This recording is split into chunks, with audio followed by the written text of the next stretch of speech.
And then there's supported living. Ages 18 plus receive support from self-help or with self-help and social skills. And this is when they live full-time in their own residence.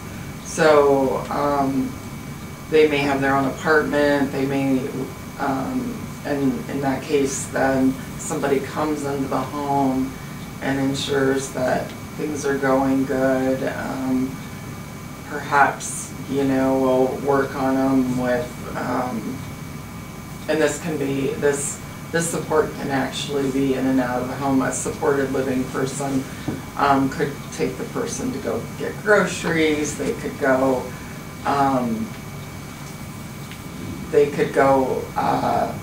in the home and they could work on skills within the home, you know, laundry or dishes or that type of thing. So in this situation, if it was in an actual home and not like an apartment building or something, would the residents, the people living there, be responsible for the maintenance and all that of the place where they were living? Most group homes, is that kind of what you're talking about? Because in this case, supported living is usually like in an apartment complex. Okay. Where maintenance for stuff is covered by the apartment. Right. Or I was thinking, you know, if you know, let's say you've got two people that are living on a supported living plan, and the heat goes out. If they're in an apartment, it's taken care of. If they're in a house somewhere, then they have to come up with that money to take care of their place, unless they've got, you know, family to be there to assist them. Right, and if you have the waiver, those things are considered. So depending on how they want to live, whether it's in a group home or an apartment where staff is available, they want to live in a home where staff is on site. I mean, there's all these different options, and I think really the care coordinator initially would assess that. I think in the case where somebody has their own apartment, someone's checking in on them all the, you know, on a daily basis, but they would have the skills to know, you know, those things would be a learned skill. Yeah, I was just thinking as far as income, if they're only making, right, you know, less than $2,000 a month, and then, oh, I see what you're saying. You know what I mean? And yeah, they're in a house and the heat goes out. Yeah. And they have to replace a furnace or something, then then in this situation they would be responsible for those costs. In comparison, it's something to think, because a lot of people do bring up the thought, they really like the idea of their family having their own place. You know, and having something like that could come out of, if it was a big purchase, it could come out of a trust, right? Something like that, because they would have to have trust set up. And I'm thinking about the case of my brother when he turned 18. There was great interest rates and loans available for him. So my parents at the time bought him a house. He lives in his own home. He actually has a person that lives in the home with him, and he has a roommate that also lives with him in the home. And the reason that they did this was because he was being moved from home to home because he wasn't working out in all of the homes that were provided from the agency, and so he gets to choose who lives with him, and the house is where he, you know, will reside for as long as he lives, I suspect. But in that case, there's basically a foster. Someone lives there, right. They pay rent, and then they get a foster care stipend. Right. So, And that's considered foster care, not in the care court, not under the waiver? he has Or a It is waiver. under the waiver? He has a waiver. But it's separate? It's actually an agreement that they have with the agency. So the agency has taken on the maintenance piece. There are a lot of ways that you can work around the maintenance piece, but it would have to be, I think, specific to the individual, you know. And, you know, when he has the provider that's there all the time, but, you know, he gets out and about on his own, and so it's, so I think it's just a case by case and kind of a thought out process for any kind of individual living in an arrangement where there would be, you know, that cost factor if it's not covered somewhere, you know, there would need to be a plan. Okay. So adult day services, the group adult care is generally provided by an organization. And this is where seniors can go and socialize and have you know, activities and that kind of thing.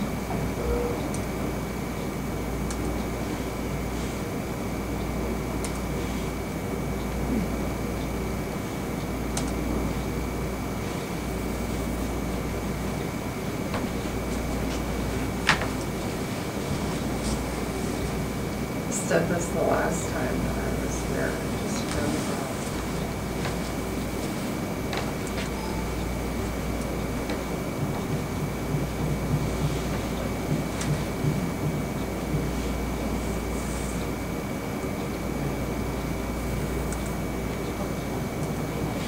There we go.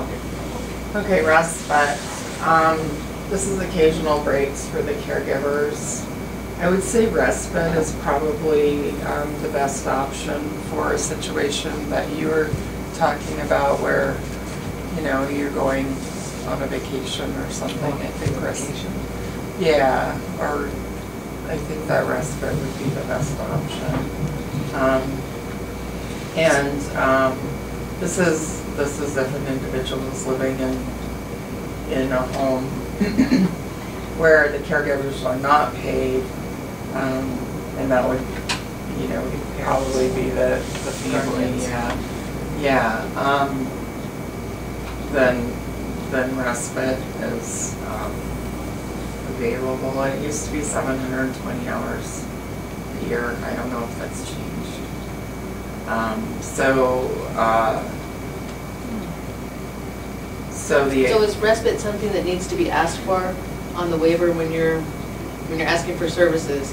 Respite needs to be included, just even if it's just in case, you know, they have a family activity or something, and that child needs to be taken care of.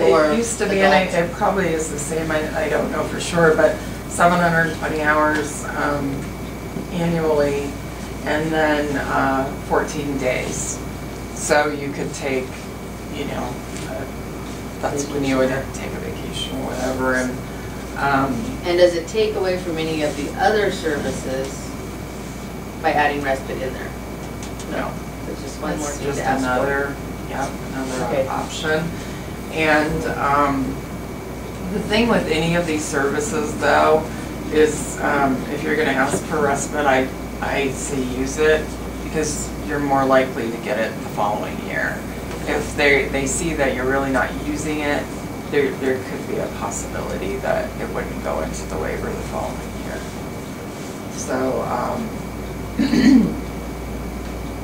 So, and I've met with families who just got the waiver and had no supports and nothing and felt overwhelmed, and all of these things come in front of them, and, you know, I generally would recommend that they, you know, go for, you know, more, and if they didn't use them so much initially, then they could switch it out the following year, but I definitely think that you know, asking for more is better. So supported employment, training, support, and supervision to keep a job.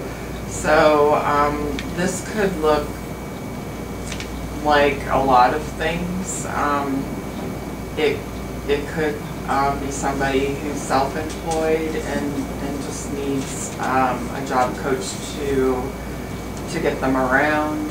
My brother has vending machines, and the supported employment that he got was literally having someone drive him to the machines and restocking. He would do the job, but he doesn't drive, so the driving was a part of his supported employment.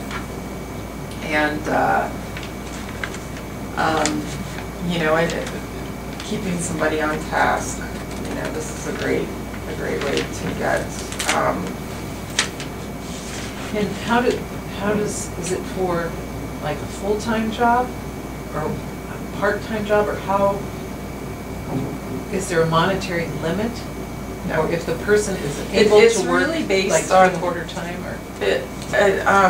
Generally what it's based on, because in most cases adults who experience a disability or qualify for any of these services or Medicaid waiver have SSI and SSDI, and so so depending on how their income runs and how the financial piece is, I think that that's considered more than anything, because you don't want to, because of the way that people who are working, Their SSI and federal support goes down. it could go down, yes. Okay. And a benefits analysis is a really good way to determine that. It also, you also got to keep in mind the eligibility factor, money factor. So, you know, they can only make so much. Who does the benefits analysis? We have referrals at CHD where, let's see, Larissa, she's the only Larissa at CHD. She actually, I think she refers people out and then she'll connect with them and, you know, with the results and talk to. So a care coordinator wouldn't do that?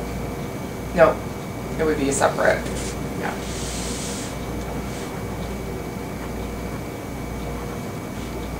Okay, so, transportation can be considered to get to work and access the community, resources and activities. I was trying to think of a situation where transportation was factored in, and I've seen it as mileage reimbursement for staff that work with individuals on dayhab, and I've seen it in group homes where there's vans provided. I'm not sure about the senior side of things and how the transportation works. Assistive technology as far as getting into the car, the lift seats, and that sort of thing. Would that be included in transportation? No, So- that would be in another part. That's actually coming up. So this is strictly getting to and from. Okay. Transportation is. That would be, well, environmental modifications. It would go under, it would be in a modifications. If a vehicle would piece. still be under a home modification. No, Oh. no, we'll get there. Sorry. Okay, so environmental modification.